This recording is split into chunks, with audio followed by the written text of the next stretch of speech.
Hola a todos. Ahora trabajaremos sobre las trayectorias de aviones como un modelo para entender y trabajar sobre la restricción de dominio en funciones vectoriales. Bien, el ejercicio dice, dos aviones se mueven de manera tal que su posición en un instante están dadas por lo siguiente. R sub 1 de t es igual a t cuadrado menos 1 t al cubo para el tiempo entre 0 y 2. R sub 2 de s es s cuadrado más 1, 2s, s cuadrado menos 1 para s entre 0 y 2. Con t y s medidos en horas y la posición está medida en kilómetros. Nos preguntan tres cosas. Determine la función velocidad de aceleración para cada uno de los aviones. Nos preguntan si las trayectorias se cruzan y si la respuesta fuera sí, ¿dónde se cruzan? Y una pregunta muy complicadita. Si existe el riesgo, pues, de que los aviones colisionen, es decir, que pasen por el mismo tiempo, que pasen al mismo tiempo por el mismo punto. Muy bien. Para esto, por favor, recuerde siempre la metodología para la modelación matemática. Hay que discutir el problema, tratar de entenderlo bien, definir cuáles son las incógnitas, las variables, los parámetros presentes en el modelo, qué restricciones o limitaciones hay, cuáles son las relaciones funcionales que agrupan las variables, qué condiciones técnicas tienen estas variables, es decir, qué condiciones de dominio tienen las variables.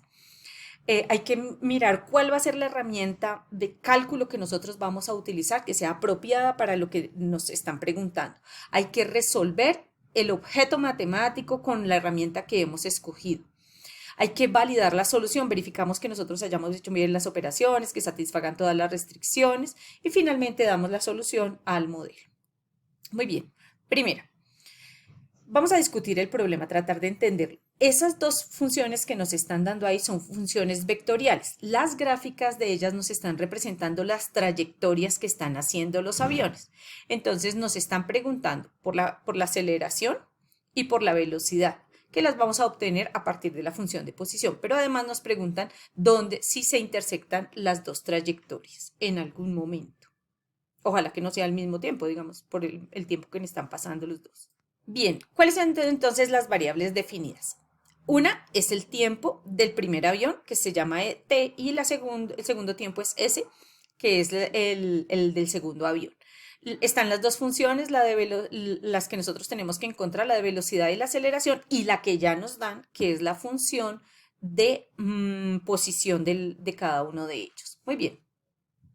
¿Cuáles son las restricciones o limitaciones del problema? Las relaciones funcionales que las agrupan. Las dos trayectorias. Punto a punto, digamos, nos dan dónde está cada avión, pero las gráficas de ellas nos representan sus trayectorias. Bien, enseguida, ¿cuáles van a ser las condiciones técnicas? Pues nosotros no estamos interesados en lo que pasó ayer con los aviones o lo que pasará dentro de 8 días, sino más bien cómo nos están preguntando en el enunciado. Estamos interesados en observar los aviones en un intervalo cerrado, entre 0 y 2 horas para cada uno de los aviones. Muy bien, hay dos momentos que tenemos que tratar. El primero, cuando nos preguntan para la velocidad y la aceleración.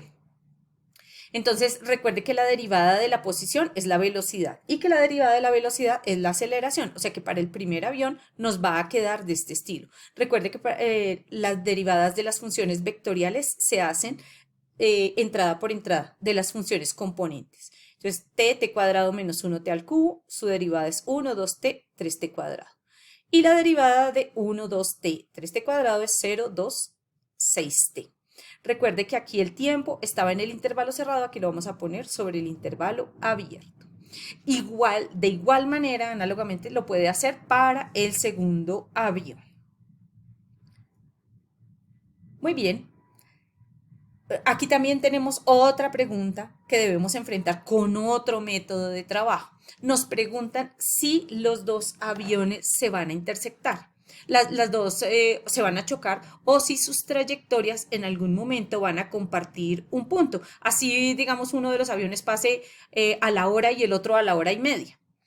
Es decir, si los dos comparten un punto. Por eso nosotros hemos comparado aquí la primera componente con la primera componente de la primera y la segunda función vectorial, las segundas componentes y las terceras componentes. Esa comparación que implica, siempre que nos dicen intersección, lo que nosotros tenemos que ver es cómo se resuelve un sistema de ecuaciones. Entonces, aquí hemos tratado de escribirlo. Recuerde que tenemos esta condición, esas condiciones técnicas, ¿no? Bien, fíjese que es un sistema de 3 ecuaciones con 2 incógnitas, pero son no lineales. O sea que tenemos que utilizar algún método apropiado. En este caso, hemos escogido la sustitución simple.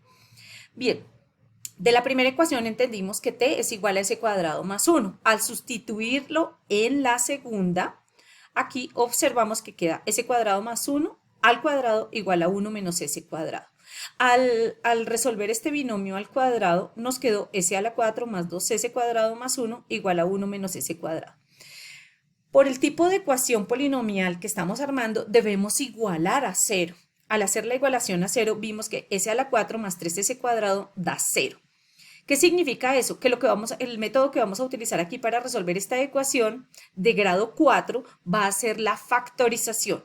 El factor común es s cuadrado, que es el máximo común divisor. S cuadrado es factor de s cuadrado más 3. Fíjese que aquí hay un producto que da 0. Alguno de los dos factores es 0. O s cuadrado es 0 o s cuadrado más 3 es 0. Primera posibilidad. Si s cuadrado es igual a 0, ¿qué ocurre? Que al reemplazar aquí, en la tercera ecuación, t al cubo me da menos 1. Pero t al cubo igual a menos 1 implica que t es menos 1. Pero esto no puede ser porque recuerde que nosotros tenemos unas condiciones técnicas. Ese no es un valor en el que nosotros estemos observando lo que pasa con los aviones. Bien, ¿qué pasa si entonces es el otro factor? Si s cuadrado más 3 es el que es 0. ¿Eso qué implicaría? Pues que s cuadrado es igual a menos 3, pero esto también es una contradicción porque es un número positivo que está igualado a un número negativo. Esto tampoco puede ser. Es muy afortunado digamos que este sistema sea inconsistente. ¿Qué quiere decir que sea inconsistente? Que no tiene solución. Qué bueno, porque lo que estábamos buscando era un punto donde se intersectaban las dos trayectorias. Y si es en el mismo momento, pues podría ser que los aviones se estuvieran chocando. Fíjense las gráficas acá que hemos obtenido con GeoGebra. Las trayectorias no se intersectan en ningún momento. Y entonces tampoco tiene cabida que los aviones se choquen. Entonces, ¿cuál es nuestra conclusión? Que las trayectorias no se intersectan, entonces los aviones no chocan. Eso es un alivio. Esta es la bibliografía recomendada. Hasta pronto.